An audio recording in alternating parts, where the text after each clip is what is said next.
Well, it's finally here. Earlier this year, I covered both COD 4 and Modern Warfare 2 speedruns, and now it's finally time to show off the Modern Warfare series' ugly stepchild, Modern Warfare 3. Okay, I know some of you will probably take offense to that, but this is more coming from a speedrun perspective.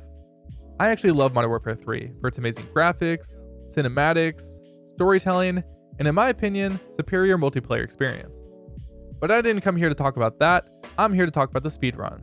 And the speedrun for Modern Warfare 3, compared to its counterparts, is mostly the same on the surface level. But without insane speed tech like bounces and elevators, levels have to be completed mostly intentionally. Does that mean this is an easier speedrun? No. Like the title suggests, this speedrun is absolutely brutal, and it isn't very friendly towards beginners. In fact, I'd wager the speedrun is difficult for even experienced Call of Duty speedrunners. If you look at the leaderboards, we can see there are only a handful of speedruns performed this year, and nobody seems to come close to the top two runners, Who's and Banana Protocol. In COD 4 I did a 1-week speedrun challenge, and I honestly feel like I performed pretty well in it. But it didn't take me long for me to realize an RTA run by myself just wouldn't do this game justice. So today I'm going to be eating a slice of humble pie and showcase both Who's and Banana's runs so you guys can see what the true skill ceiling for this game looks like. I hope you all enjoy. So the speedrun begins in the mission select screen, where we select Act 1's Black Tuesday on recruit difficulty. You know, it wouldn't be a Call of Duty game if there wasn't an entire level of cutscene, but luckily this time around, it's at the beginning of the game, and we can just skip around it. During the prologue, Soap recounts key events from the previous Modern Warfares through his perspective. The actual first mission kicks off with us playing as Sergeant Derek Westbrook, codenamed Frost, along with Sandman. Both of them are members of the Delta Force team codenamed Metal, tasked to defend New York City with other American forces.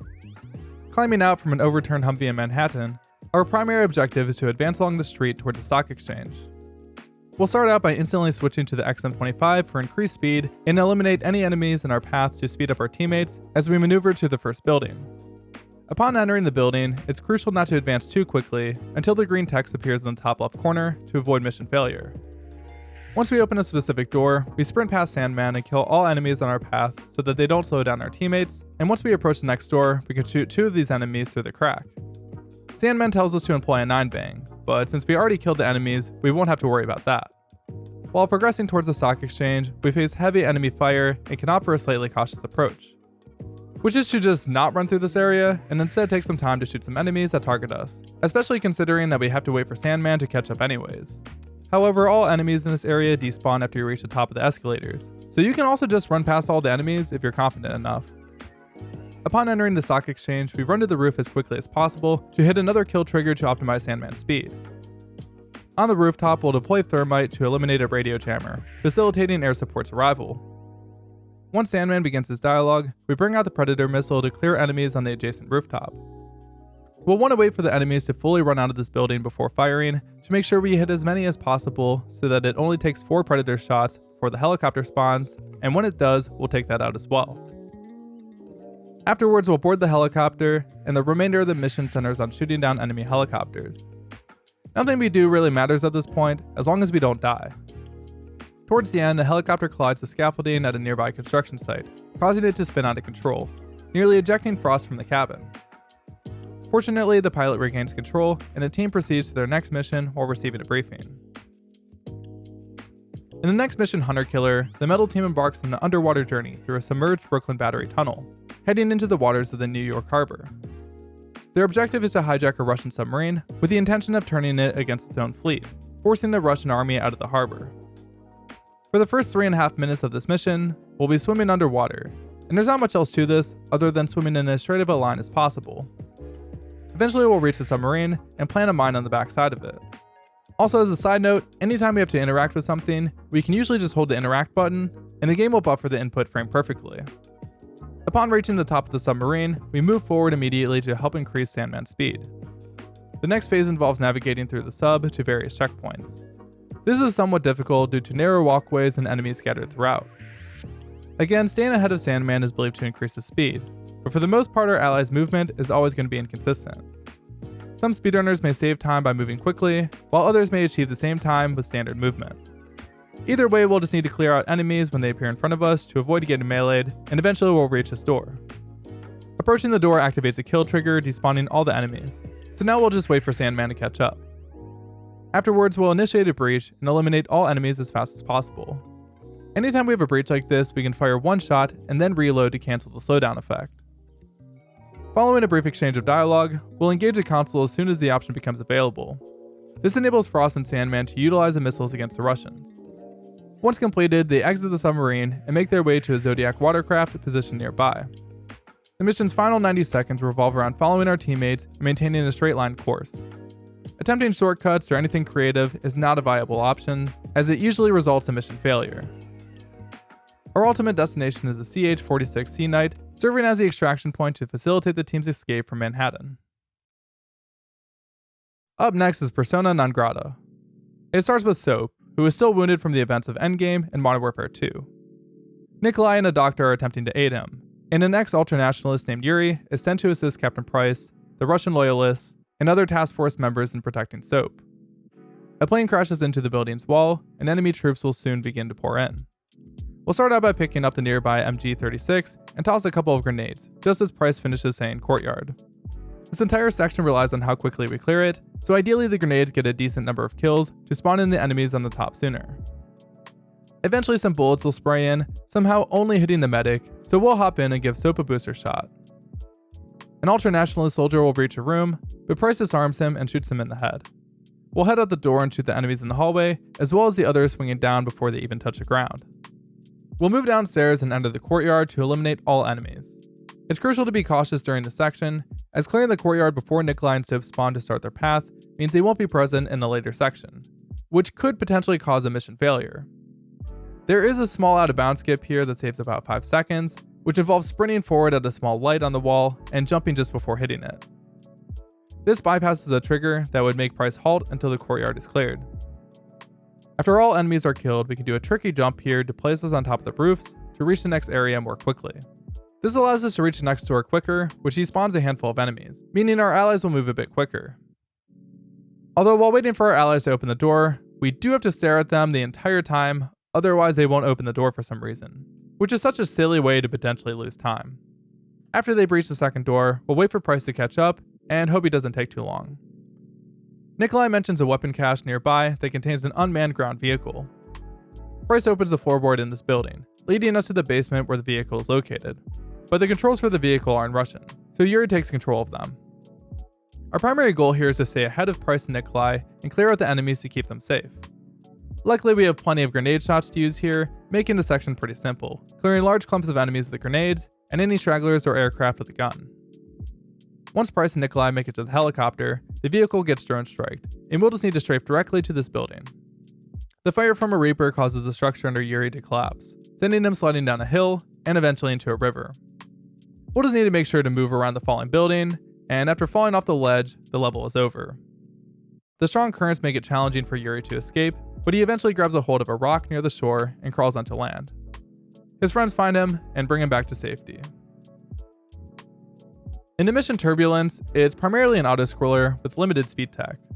While it might not seem interesting from a speedrunning perspective, it has great visual design and storytelling elements.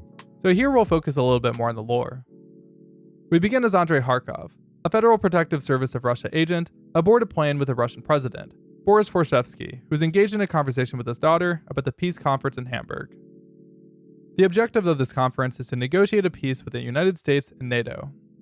For approximately 2 minutes, we navigate between different objective points and sit through intensive dialogue. The action picks up when the plane comes under attack by hijackers aiming to capture the president. Our mission shifts to relocating the president to the plane safe room. As we approach the staircase, a battle ensues between the agents and the hijackers. The plane's loss of altitude briefly puts the interior in a state of zero gravity, during which we eliminate all enemies in the area. Ideally, while flying through the air, we'll be able to pick up an AK-74U to speed up things later on, but sometimes you just won't get that opportunity. Following this, we proceed to fight our way through the kitchen, the operations room, and the cargo bay to rescue the president's daughter. There's not much to mention here other than staying alive and reaching each objective point. Once his daughter is safely rescued, the team attempts to get the president and his daughter to the safe room. However, before they can complete this, the plane is forced to make an emergency landing, and additional hijackers storm inside. After killing a few of them, the plane crashes into the ground, splitting into 2 sections. After some time, the portion of the plane where Kharkov is located collides with the air control tower, and an engine from the plane hurtles through the air, striking Kharkov's section and knocking him out. When the game fades in from black, Commander Pudovkin assists Kharkov to his feet, and together they embark on a mission to locate the president. As we approach this fence, we aim to reach the corner as quickly as possible, as there's a kill trigger here that clears out the group of enemies to our left. What's interesting is that if this trigger is reached too early, it can actually crash the game, although this requires fairly good strafes from the moment we regain control after the plane crash. The concluding sequence unfolds, lasting roughly a minute and a half, before we were greeted with an unexpected twist when we opened the helicopter door.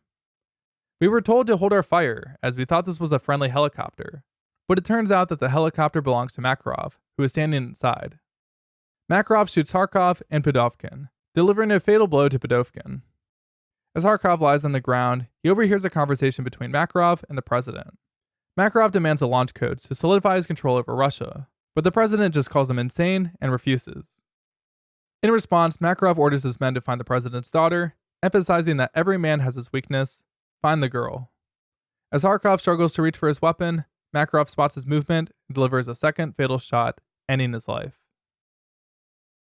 In the mission back on the grid, Yuri, Price, and Soap emerge from a river in Sierra Leone. Their primary objective is to locate Makarov's valuable cargo, hidden within a village housing Makarov's factories, with the intention of stealing it. This is mostly meant to be a stealth mission, and just after Price reminds us to be quiet, we'll strafe hop forward to a barrier and begin sniping the enemies in their trucks, allowing us to progress to the next area. On our way through, we'll bump into two enemies and take them out. At this point, there isn't much benefit in keeping the sniper, so we'll swap it out for one of the two AK-47s on the ground, ideally finding one with a grenade launcher. The AK might be the best gun in general for the speedrun, since as opposed to COD 4 and Modern Warfare 2, it has max run speed, while remaining just as powerful, killing most enemies in only 2 bullets. Once Price opens the door, we'll need to kill every enemy in this area with the silenced AK we started the level with, and then hold our breath and YOLO run to the next area. There is a left path we can take through this house, which is a lot safer, but top level speedrunners will just go to the center. And while taking out the turret and having good strafes can alleviate some of the luck required, it is just so easy to die here, which would immediately kill the run 30 minutes in. After reaching the end of the area, we'll need to kill one more enemy behind this wall, and then we can also shoot an enemy located in this tower, so we don't have to deal with them later. Also, by standing in this corner, we'll instantly clear out the horde of enemies we just ran through, allowing our team to catch up to open the door. Upon opening the next door, we want to shoot an unsuppressed weapon to alert the enemies early, which allows us to fall over a fence into the next area. Then we follow the objective markers, moving as quickly as possible while trying to stay alive. Eventually we climb up this ladder, and militia forces quickly converge on our position, leaving us out in the open and forcing ourselves to defend for a while.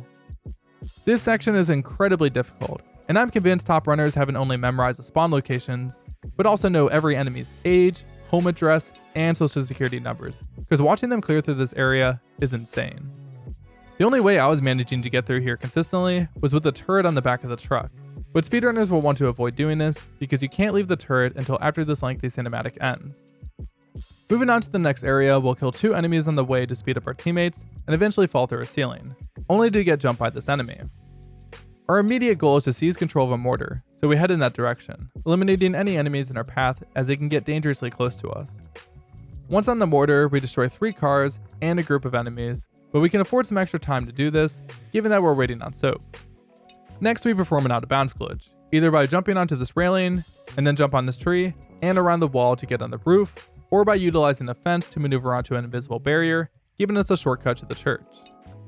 Although this doesn't really save time, it just allows us to move ahead of our teammates, bypass the cluster of enemies, and not have our teammates slowed down, creating a more consistent section. We shoot more enemies that are in front of us, and then wait for Soap to open the door. This is where the grenade launcher is useful, as it saves time when clearing out the church. The last stand enemies can be annoying, as the mission won't progress unless they're dead. When the church is cleared, we can breach to the next door immediately. After the breach, we'll have to finish off 2 more enemies, and then dialogue will play out, and the mission is complete. Unfortunately, we're too late, and a transport helicopter takes off with the cargo still on board. Next up is the last mission of Act 1, Mind the Gap, that involves tracking down the cargo from the previous mission, which has been distributed across Europe, to Paris, Berlin, and London. We take control of Marcus Burns, a special air service commando in London. Starting out, we move through the first area ahead of our allies, and if we have offensive content toggled off, the game will once again prompt us if we want it enabled. By turning offensive content off, We can skip watching a little girl get blown up, and more importantly, save quite a bit of time off the speedrun. Anyways, after skipping this cutscene, we'll go ahead and clear out the enemies and loot a P90, which is probably the best submachine gun for the speedrun due to how big the magazine is for it. You can clear out a lot of enemies without having to reload so much. Our team eventually catches up and opens the door to the warehouse. We basically want to get through the warehouse as quickly as possible and then jump out this window. Again, clean movement in this game just nets so many benefits that you wouldn't even notice until you start running the game. Like if you don't have perfect movement when running past this van, you'll just get blown up with it instantly killing a run. But for Banana and Who's, this is no issue, so they'll head into this area and clear out all enemies as quickly as possible. Once they're cleared out, we'll open the door to one of the moving vans, only to find that it contains nothing. The surviving terrorists fall back to an underground tube tunnel, where they board and hijack a tube train. We need to make our way there to stop the train, so we'll just strafe hop over, outspeeding the enemy helicopter, and hop into the truck. The chase lasts for roughly 2 minutes, and the train and the vehicle we're traveling in eventually crash. There's also an entirely random softlock that can happen here, where the train just disappears after the last tunnels, and you have to restart the entire level, killing the run. No fucking way. Oh my god. I was about to be so mad. Wait. Where's the train?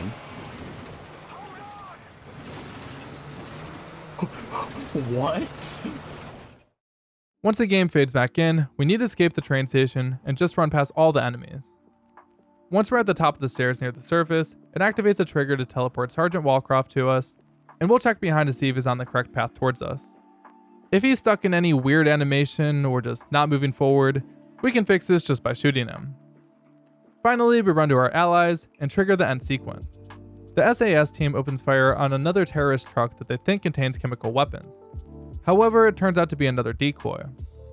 Walcroft tries to get Major McMillan on the phone in order to find the whereabouts of the other trucks, but gets nothing. Then of course in the speedrun, we will skip the final cutscene. But for some context, the video comes from a civilian known as Mr. Davis, who turns on his video camera to film his wife and daughter on the sidewalk in London. Suddenly a box truck stops around the corner, and 2 Russians in gas masks ditch the vehicle. The truck explodes, which kills the entire family, and the truck releases gas as the camera is still recording. This explosion was part of a series of chemical attacks across Europe, triggering the next step of World War III, leading us into Act 2. So if you enjoyed the Modern Warfare series multiplayer just as much as I did growing up, then you really need to check out today's video sponsor, War Thunder. War Thunder is a free-to-play combat game for the PC, PlayStation 5, and Xbox Series X and S.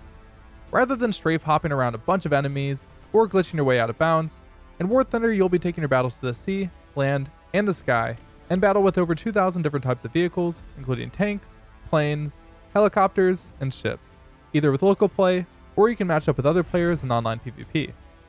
War Thunder is celebrating its 11th year anniversary, and to kick things off, they've just released a new Kings of Battle update featuring brand new vehicles, maps, and some new mechanics. Throughout the month, they'll also be announcing some new special events, so there's really no better time to start playing, because like I said before, this game is literally free. You could be playing it by the time you finish this video. Check out my link in the description to download this game and take advantage of the free bonus pack that comes along with it. Thanks again to War Thunder for sponsoring my video. Now let's get back to the speedrun. In the first mission of Act 2 Goalpost, members of Delta Force fight through Hamburg, Germany to secure the Vice President of the United States from being a hostage. This mission is notorious for having one of the worst mission designs, as there are so many instances where enemy tanks will randomly hit you, as well as areas where damage is certain. Because of this, practicing this mission will only do so much, as it's pretty difficult to know what to do differently if you die at any point in the mission. A pretty consistent run killer for sure. Anyways, moving on, we rush out into the middle of this field and go prone to take cover for a second. You're going to get red screened here every time, so it's nothing to really panic about as long as we take cover. Once healed, we'll run around this fence and we'll be red screened once again. Again, nothing to really worry about as this isn't a result from enemies. That's just how this game is. We take cover in this corner, and as the tank moves out, we shoot the enemy gunner. Once healed, we rush forward and use a grenade launcher on this large group of enemies. There will be another tank gunner, so we swap back to the M4 and shoot them. There are a few different routes we can take from here, however running left around this tank actually does prevent the enemy tanks from targeting us, although we still have to deal with a group of enemies. After killing surrounding enemies, we take cover near this tank and switch to the small, Right after we fire at the enemy tank, we need to either go prone or move out of the way so that we don't damage ourselves. It's random if the tank explodes in one shot or not, but if it doesn't, we can just move forward and clear the enemies. Ideally, we want to find an RPG to destroy the other two tanks, but it's important to not get ourselves killed trying to do so. Destroying the other enemy tanks isn't required to complete the mission, but this does speed up our team's tank, which obviously is ideal in a speedrun, but minor time loss versus a death is always going to be better by a long shot. It does take a bit of time for our tank to catch up, but once it does, we can get inside. The entire next section is an auto-scroller that lasts for roughly 3 minutes and cannot be sped up. Eventually the tanks will try to make their way up a ramp in the parking garage, but the ramp collapses, sending our tank crashing down, with Frost narrowly avoiding being crushed by a falling car. Once we regain control, we move out of the parking garage and back onto the streets as quickly as possible. In this building to our right, we need to kill every single enemy to progress the mission. However, there's a weird quirk where if we complete the section too quickly, our allies will be extremely slow in catching up to us.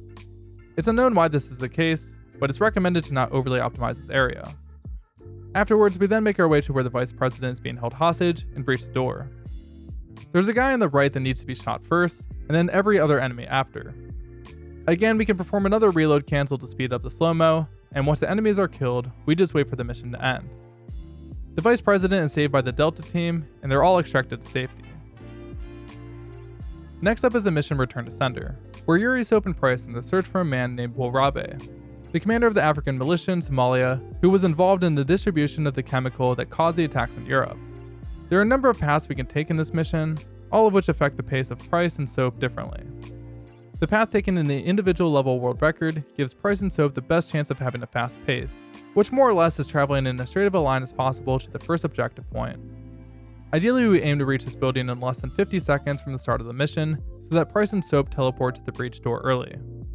All enemies that we run past will follow us into the building, so it's a good idea to shoot at least some of them from upstairs so Price and Soap aren't slowed down. There are different points in the mission where we have the option to use a chopper gunner. However, this isn't required in completing the mission, so we just skip this entirely. However, there are two funny softlocks that can occur if we do choose to use a gunner right before the game takes it away from us. In this example, Yuri gets stuck in the state of watching a soccer game instead of helping his team. And in this example, the heads-up display is completely glitched out, retaining many of the elements from the chopper gunner in addition to the crazy amount of zoom. Next we'll have a breach, and after breaching the door, we'll shoot the closest enemy to our right before anyone else, since this guy has a striker, and he can one-shot us. When the breach is complete, we'll pick up the striker, as that's the best shotgun for the speedrun, and then wait for some dialogue. The story here is that we successfully breached Woolrabe's office, and killed everyone except him. Price, Soap, and Yuri all put on gas masks, and Price releases a gas used in the European chemical attacks as a means of interrogating Woolrabe. Price demands that he gives up Makarov's location in exchange for a gas mask to save his life. Woolrabe tells him that his contact was a man named Volk, and that he personally never met Makarov. Soap begins to inflict pain on him in order to get Volk's location, and Woolrabe reveals that Volk can be found in Paris. Price gives him a gas mask, then says out loud, "This is for the boys at Hereford," before killing him. Price's dialogue refers to the SAS members who were killed in the European chemical attacks. With this knowledge in hand, Price lets Nikolai know that they have what they need and are ready for exfil. This next section is also one that's entirely movement based, and we'll want to strafe to the construction site as quickly as possible to get to a trigger that teleports Price and Soap to us. When running up the first set of stairs in the construction site, we can jump through this window which skips a trigger that spawns 4 enemies, leaving us with only 1 to shoot, which removes any sort of luck as to whether Price and Soap will slow down to deal with multiple enemies. Once we get to the roof, Price and Soap will teleport over, and we wait for some dialogue. A rocket shoots down Nikolai's helicopter, so we rappel down the building to avoid getting hit by it. After some more dialogue, this fence will open up, and we need to find Nikolai. This can be a bit tricky since there's an ongoing sandstorm that's obstructing our view, and it's important that we avoid explosive barrels, because if I haven't said it already, all explosives and melee attacks do just as much damage on Recruit as Veteran, and should be avoided at all costs. We pick up an injured Nikolai, and run to the emergency exfil point, and successfully get out of the village. Soap asks how they plan to capture Volk while the war rages in Europe, and Price says he knows someone who can. In the mission Bag and Drag, Price phones Sandman to give him information on the chemical attack. Sandman informs Price that America has a killer capture order on his head due to the killing of Shepard in Modern Warfare 2. I haven't talked about this part of the story yet, But basically Task Force 141, which consists of Price, Soap, Nikolai, and Yuri, had been disavowed, and they're technically on the run. Although we know that they're not actually the bad guys. This mission involves Frost, along with other Delta Force operatives in Paris, with a French elite counter-terrorist group chasing down Volk, who makes bombs for Makarov. We'll start out by first exiting the helicopter and make our way to the balcony of this building, and then wait for our team to catch up. After Sandman moves some debris, we'll scale the side of the building and wait for more dialogue to play out. Then we follow the objective points, which lead up to this large store. We'll want to clear every enemy inside and be on the lookout for a grenadier, as it will make the later sections a lot easier. We eventually run inside this restaurant, where many of the French counter-terrorist members are either wounded or dead, along with their leader, Commander Saber. We wait for some dialogue between him and Sandman, and he tells us that Volk is hiding in the catacombs. After a bit of running, we make it to this courtyard where the manhole to the catacombs is located. But first we need to kill every single enemy. To do this most efficiently, we run inside this building and throw a smoke grenade outside to mark the enemy targets. A friendly AC-130 codenamed Warhammer wipes out most of the enemy presence, as well as a Russian tank. Then we kill any remaining enemies, which can be a bit annoying because some of them can hide out of bounds during this section, in addition to some being at the far end of the street near a graffitied wall. We'll know all enemies are dead when Delta Force operator Grinch says, "We're clear." After running through the catacombs for a bit, we arrive at this room where Volk is located, along with a bunch of enemies. We mainly just want to run past any enemy, since the chase with Volk is entirely movement-based. Finding a grenadier from earlier in the mission helps during this section, since you can clear any enemies in your way a lot quicker. As we leave the catacombs, Volk gets into a grey sedan and takes off. So we hop in this blue van and the chase continues. The next 2 minutes is an auto-scroller where we shoot enemies as they appear, and once we get close to Volk's car, we shoot out his tires. As his vehicle loses control, we ram our vehicle into his, and finish off the level. Once it's all said and done, Sandman beats up Volk before grabbing and subduing him, while Grinch requests an extraction. Up next is the mission Iron Lady, where Frost and the metal team have Volk captive and are waiting for extraction. The aircraft that is supposed to extract them gets hit by enemy rockets, and crashes into a large group of cars. Since the original landing zone is compromised, Warhammer is tasked with escorting us to another extraction point, and we actually toggle between Frost and the AC-130 gunner for this mission. If you played COD 4, then you'll see some similarities between the mission Death from Above and this one. First, we want to destroy the 2 BTRs and the tank that are closest to our teammates. If we clear these fast enough, a group of friendly ground attack jets execute a bomb run on the street at around 1 minute and 16 seconds into the mission. In the next step, we only clear the streets of enemies once we get the dialogue confirmation to do so. What's noteworthy during this step is that 2 enemy helicopters will appear, and we use a middle gun to destroy them, because if we use a machine gun, it will give a lengthy death animation which can lose several seconds. Eventually our team will approach a fork in the road and get targeted by enemy RPGs. After getting clearance, we fire at the building, killing all enemies inside. Metal Team takes a left at the fork in the road and heads towards a hotel, and then Warhammer gets targeted by Russian fighter jets, which forces the crew to make sharp turns to avoid missiles. The Russian fighter jets are intercepted by American Air Force fighter planes, and we fire on the embassy, transitioning us back to Frost. First we'll move through the hotel until we arrive at this balcony and shoot the machine gunner in the courtyard. Once in the courtyard, we need to clear it out as quickly as possible, which can be a bit stressful since enemies are located pretty much everywhere. An enemy tank will approach and we'll throw a smoke grenade at it to mark it so that Warhammer can take it out. Controlling an AC-130 gunner again, we protect our teammates by defending the courtyard from all enemies. We'll know the section is clear when Sandman says secure, let's roll. The rest of the Warhammer section is to keep our teammates protected by shooting at enemy helicopters, tanks, and anything else. Eventually our teammates will hit a bridge, and we fire at the tanks as soon as possible so that we can transition back to Frost sooner. As Frost, we pick up the Javelin and blow up both tanks. Then we switch to the M4 and first run out towards the left side near the bus and clear all enemies. Once we start moving to the right side and clear out more enemies, our teammates will begin to move up. When Sandman says we got 3 minutes until CIS gets here, we reload our Javelin and toss a smoke grenade on the bridge to signal a location for a bombing run. Then we use the Javelin to hit enemy helicopters, and the rest of the mission is to just wait around. As the Russian forces are obliterated, the Eiffel Tower tips over and falls into the river after sustaining too much damage. As it collapses, a large force of American helicopters swarm the landing zone, and everyone boards it except for Grinch and Volk, who wait for the next one.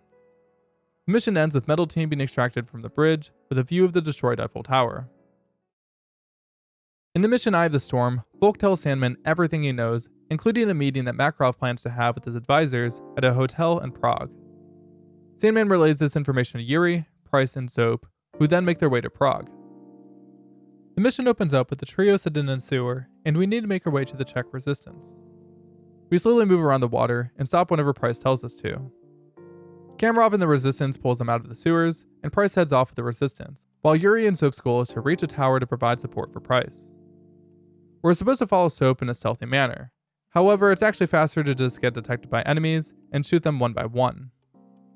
Soap even says this will be a lot easier if you don't alert them. But do we really want to take advice from the guy that spent half the video game in a hospital bed? Coming up, there's more patrolmen up ahead. 1 on the roof and 2 on the ground. And Soap says that we can get one guy and he'll get the other. However, we can just shoot everyone instead. We stop here to wait for Soap to catch up, since going too fast can either softlock him or just fail the mission. Which does make sense because this mission was designed for us to be near him at all times. Once he says wait here, we move ahead to this door and wait for him to catch up again. Then we switch to prone and move slowly through this building and stop whenever we see an enemy. When the 2 enemies walk inside, we shoot both of them and then make a run to the next area. Eventually we climb over this fence and then wait for Soap to catch up before the fun begins. This entire area is flooded with enemies, and we're supposed to remain stealth. However, they will only detect us if we step into the wrong area. But I guess that wrong area does not include being literally next to any of them. I mean, you can stare them in the eye, and they will not detect you. Just a really weird quirk about this mission. There will be some enemies up on the roof, and as soon as Price attacks them, we can shoot the enemies on the ground. While we run and gun enemies, we'll look for an RPG that we use to blow up a Russian BTR. It's important to not fire it until Soap tells us to, otherwise it won't hit the BTR. The rest of the mission is just moving from different areas, killing every enemy, and waiting for Soap to catch up. This is a lot easier said than done though. It's really easy to die at any point. The mission ends once we get inside the church. Everyone then prepares for the assassination of Makarov. It's time for the last mission of Act 2, Blood Brothers. The mission starts off with Soap and Yuri on top of a church tower, waiting for Makarov's convoy so that they can assassinate him. Price and Kamarov are also attempting to ambush Makarov inside the main building. For about a minute, nothing really matters. We're just waiting for Makarov. At some point, Soap will instruct us to find Price on top of the hotel, and we have to aim at him so that the mission progresses. Once we get the objective, we shoot all enemies on the balcony and cover Price as he runs inside. Price finds Kamarov strapped to his seat with a C4, and Makarov says on a radio, "Captain Price, hell awaits you." Makarov detonates the explosive strapped to Kamarov, killing him, and Price barely makes it out alive. Then he says, "Yuri, my friend, you never should have come here," before detonating explosives near Soap and Yuri. Soap pushes Yuri out of a window right before the explosion. However, Soap gets caught in the blast radius and is hit by a pile of falling debris, which opens a stab wound, causing him to bleed out. Price comes over to help, and the 3 of them run across the town plaza. When we carry Soap, if we move diagonally, for some reason it's a lot faster than moving straight. There is a downside to this, however. If we aren't flawless with our diagonal movement, it's possible to walk in front of Price's grenade launcher. Not to mention it's easy to get stuck on a lot of different objects. But with the right amount of practice, it's worth the time save. Eventually we reach this dumpster and drop the Soap. Price hands Yuri his M4A1, and we clear groups of enemies as Price carries Soap with him. The goal is to protect Price while he carries Soap through each area and find somewhere to take cover.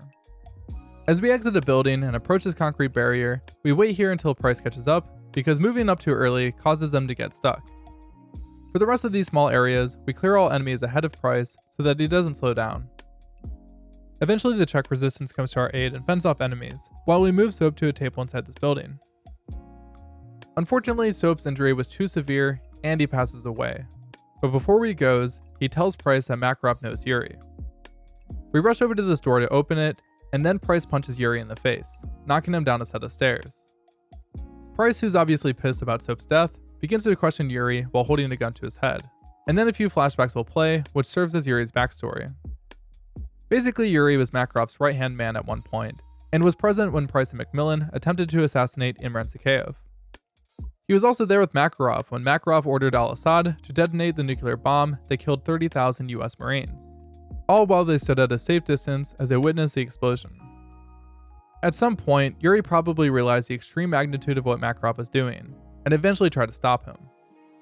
He attempted to stop him from killing civilians at the EZScape International Airport by tipping off the Federal Security Service about the upcoming massacre.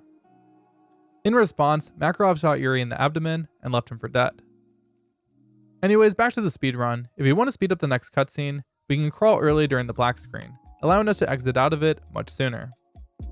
Same thing with the airport. If we empty the P99 as fast as possible, the cutscene will end much quicker. Just before passing away, Yuri managed to get spotted by a paramedic in the airport just after Makarov's team opened fire at civilians. When the flashback stopped, he explained to Price that he was a soldier of Russia, not a taker of innocent lives. Price told Yuri that he bought himself some time, so they move on with hunting Makarov. Act 3 opens up with the mission Stronghold. Price contacts Macmillan, informing him about Soap's death. Price mentions that Yuri said Makarov uses an old castle to cache weapons, and asks Macmillan if the place sounds familiar, to which Macmillan reveals that they did run UAV surveillance on a suspect castle years ago. With the location now confirmed, Price and Yuri gear up to infiltrate the castle.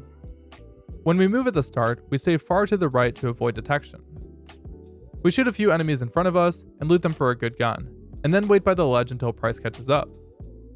After dropping down, there are 2 enemies that we melee, and then we hang around while some dialogue plays. A spotlight moves off from this enemy, and we shoot him once Price gives us the go-ahead. Price hides the enemy, and we proceed when Price says now. We switch to prone and move under this grating, and only move when Price tells us to. He tells us to plant a C4 right under the platform, and as soon as this guard has his back turned, we wait over by the security office's door until Price catches up. After every enemy in this breach is dead, we pick up a shotgun and wait around for Price to do his thing. He takes a look at the cameras and decides that we should go straight to the command center. He uses a dead guard's fingerprints to gain us access to a dungeon, and this next section is pretty interesting. First, we need to clear every enemy as fast as possible, and the shotgun we looted a little bit ago helps a ton. If we're too slow to clear, Price's checkpoint system gets all screwed up, and we can lose upwards of 20 seconds. Also, after killing all the enemies, we have to do something very strange, which is sprint back from where we came and hide in the cell. If we stand anywhere other than the spot, for some reason Price will run backwards for cover, even though there aren't any enemies, which can literally cost 20 seconds. This section was just not meant to be speedrun, but luckily they did find this workaround. Anyways, if we do this correctly, Price will be at the door at about the same time it takes for us to run there. We run through this door, go up the ladder, and place C4 on this wall. Then we move across the scaffolding. However, you can save less than a second by jumping across the gap instead. This would be more of a swag strat than anything, considering it would be pretty crazy to even attempt this trick about an hour and 40 minutes into the speedrun. But of course, both Who's and Banana both do it. Next we arrive at the small hole in the wall, wait for Price to catch up, and then wait even longer for him to place explosives. It's important that we face the direction of where we'll be heading next, because if we intentionally detonate the wall early and get ourselves detected, 4 enemies spawn in the direction that we're facing, which saves 2 seconds compared to waiting for Price's command to blow up the wall. Through the wall is a ladder that we can climb up, and we overhear some dialogue between Makarov and the Russian president, with Makarov demanding that the president give up the nuclear launch codes. And a guard informs an officer of the ultranationalist party named Alexei that the base has been breached.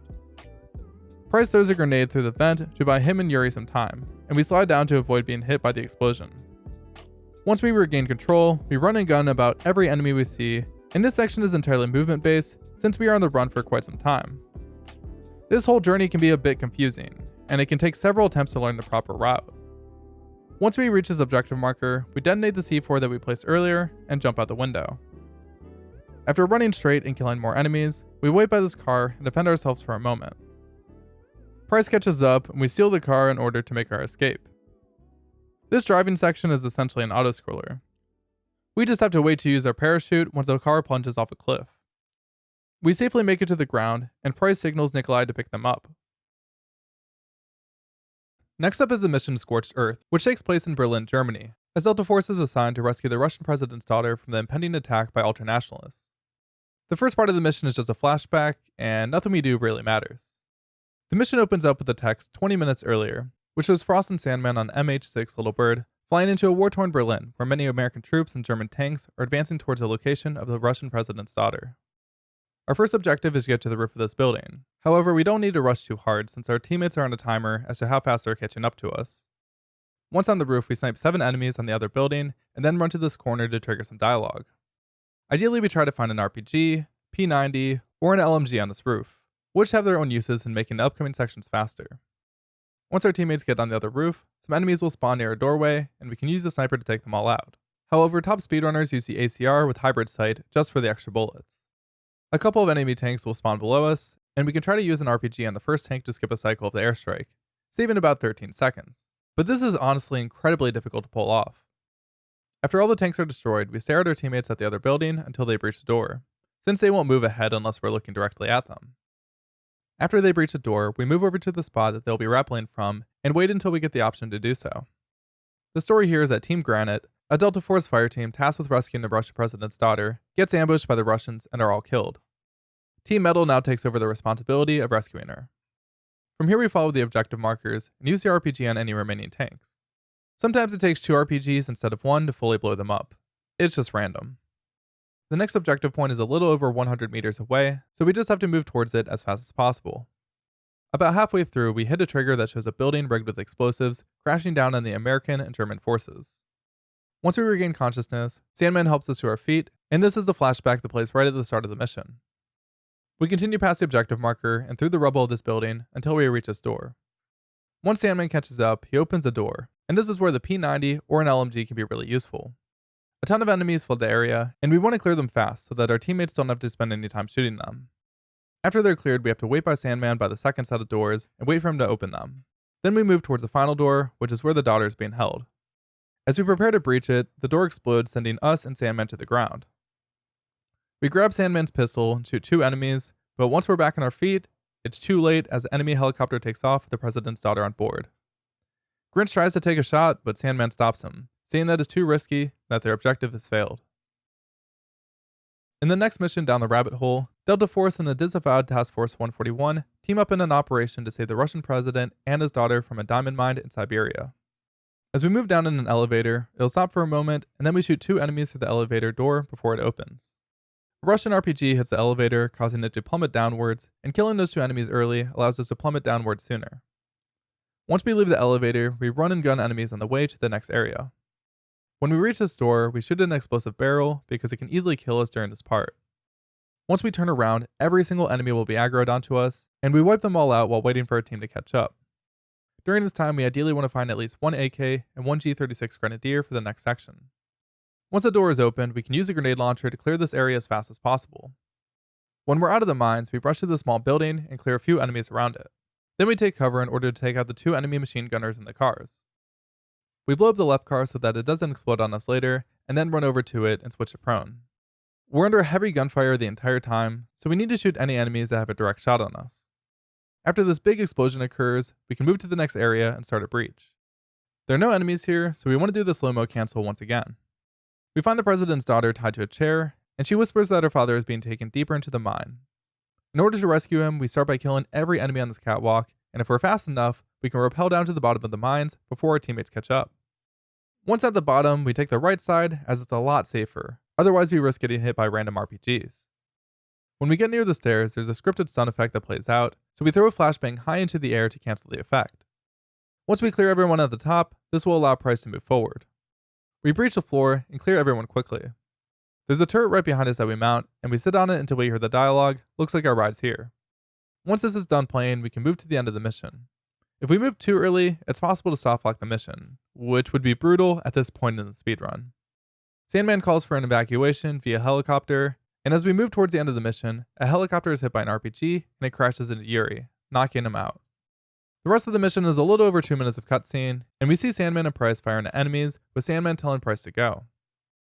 Price and Yuri get into the chopper along with the Russian president, while Metal Team continues fending off enemies. Sandman realizes there's no hope left for his team and tells the extraction team to leave them behind, despite Price protesting to the chopper pilot to save them. The pilot tells them if they go back, they all die. The helicopter pulls out just as the mines start to crumble, sealing Team Metal's fate. The mission ends with Price desperately trying to contact Sandman, but unfortunately, to no avail. And at last, it's the final mission, Dust to Dust. Since Task Force 141 helped in rescuing the Russian president and his daughter, they were cleared of all charges and reinstated to track down Makarov. 3 months later, after the events of Down the Rabbit Hole, Price and Yuri, with support from Nikolai, move in to assassinate Makarov in the Hotel Oasis in Dubai. In this mission, we actually play as Captain Price, and the mission begins with Price and Yuri wearing Juggernaut suits inside a van while Nikolai taps into the security feed of the hotel. Once we exit the vehicle, we fight a small army of Oasis security guards leading up to the entrance of the hotel. It's possible to get way ahead of Yuri, but we have to wait for him at an elevator anyways, so we play this section as safely as possible. Once we're at the elevator, we reload all of our guns because we'll be emptying them on an enemy helicopter. The helicopter won't take any damage until Price says keep firing, and if we start shooting right after he says this, we should be able to take it down without having to reload. This can be really tricky since we're moving up the elevator while the helicopter is also moving around, so good aim is essential here. The helicopter crashes into the elevator, and the fire destroys their Juggernaut suits. The elevator begins to fall, so Nikolai hacks into a different elevator that we jump to. We ride the elevator to Makarov's penthouse, and once we enter, we're under heavy gunfire from literally every direction. This is the most difficult section of the speedrun in my opinion, and it's right at the end of the run. There can be upwards of 6 enemies at any given time, all directly in front of you, and it's really easy to die. We can toss flashbangs at enemies to make the section a bit easier, and stay to the far right as we move through the penthouse. Eventually we hit a trigger that plays a cutscene of Makarov's escape helicopter firing at us, which partially collapses the hotel's top floor. Price nearly falls off the ledge, and Yuri is impaled by a piece of rebar. We leave Yuri for the time being, and Nikolai tells us that Makarov is going for the chopper. We jump up onto the helicopter and toss a pilot out. The co-pilot draws a pistol, and Price puts up a struggle and accidentally fires a shot into the controls. Price stabs the co-pilot's throat and throws him out as well. Price takes control of the helicopter to prevent it from crashing. However, this doesn't work out. He awakens to find himself on a glass ceiling that's about to shatter and notices Makarov is climbing out of the helicopter. Similar to the end of Modern Warfare 2, the rest of the mission is to execute QuickTime events as they appear. The pair begins a slow crawl for a Desert Eagle, and Price manages to grab the gun. Makarov stomps out his hand, causing Price to release a gun, and he points a gun at Price. Before Makarov is able to kill him, Yuri, who managed to free himself, shoots Makarov. However, Makarov repeatedly shoots and kills Yuri. This gives Price enough time to heave himself off the floor and onto Makarov. After punching him a few times, he strangles Makarov with a steel cable connected to the helicopter. Price breaks the damaged glass ceiling they are fighting on, causing both of them to fall. Makarov screams and he is hanged by the steel cable, killing him instantly. Price survives the fall as he safely lands on the floor below the roof. Price lights a cigar while watching Makarov's hanging corpse. He blows out cigar smoke and the credits roll. As a reminder, today's video is sponsored by War Thunder, so make sure you check out the link in the description to play the game for free right now on PC, Xbox Series X and S, or PS5, and take advantage of the bonus gift that comes along with it.